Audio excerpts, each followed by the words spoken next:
Hello, welcome to Afro News South Africa. Please kindly subscribe and share.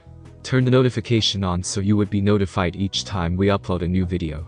The current KwaZulu-Natal Provincial Elective Conference is serving to highlight how politically despised, or should I say loathed, President Cyril Ramaphosa is by a significant portion of ANC members in the province.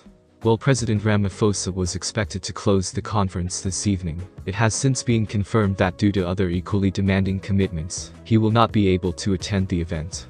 Of course, his allies were paralyzed greatly, as Jacob Zuma emerged as the new chairperson of the province, at the expense of staunch supporter, Cyril Ramaphosa. However, events that took place on the sidelines of the conference equally captured the attention of many, with the RET-aligned members gathering to reiterate their call for the president to abdicate his position.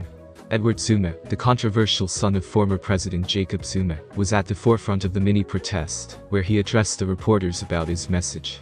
He agreed with former President Thabo Mbeki's sentiments that Ramaphosa's administration had left the nation essentially on autopilot, and without a clear course of action, adding that South Africans were suffering, and that there was a real possibility of an Arab Spring, which is why Ramaphosa needed to step down immediately. I mean, people are living a miserable life right now. I mean, the former President Mbeki mentioned something very important, and it should not be taken lightly. We might be seeing a very big Arab Spring as well here in South Africa, Edward Zuma told reporters. We are tired of Ramaphosa, he must leave before conference. The conference is too far, he must leave now, he continued. One may argue that the fact that it is former President Zuma's son who is agitating for the incumbent to leave, goes to show that there is no love lost between the two factions, and if one were to say it was done in the interest of the country, they'd be lying quite blatantly.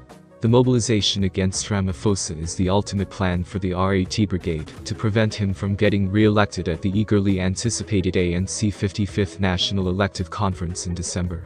The Arab Spring, in simple terms, was a wave of pro-democracy protests and uprisings that took place in the Middle East and North Africa beginning in 2010 and 2011. A number of leaders were deposed from their lofty positions, the most prominent being the former Libya dictator Colonel Muammar Gaddafi.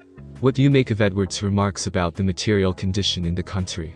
Again, on Saturday, members of the African National Congress, ANC, in the province of KwaZulu-Natal, voted Jacob Zuma to the position of provincial chairman, dealing a devastating blow to friends of President Cyril Ramaphosa. Zuma, who faced out against the previous chairwoman Cyril Ramaphosa, was victorious by a margin of 930 votes to 665 votes received by Ramaphosa. Namagugu Simalane became victorious in the race for the position of deputy chairperson, defeating Kwazi Mshingu in the process. Bikim Tolo was victorious in the race for the key job of provincial secretary, defeating Dumiseni Ntuli, who had held the position previously. Saifo Lamuka was chosen to fill the role of deputy secretary, and Tathuko Malaba was chosen to fill the role of treasurer.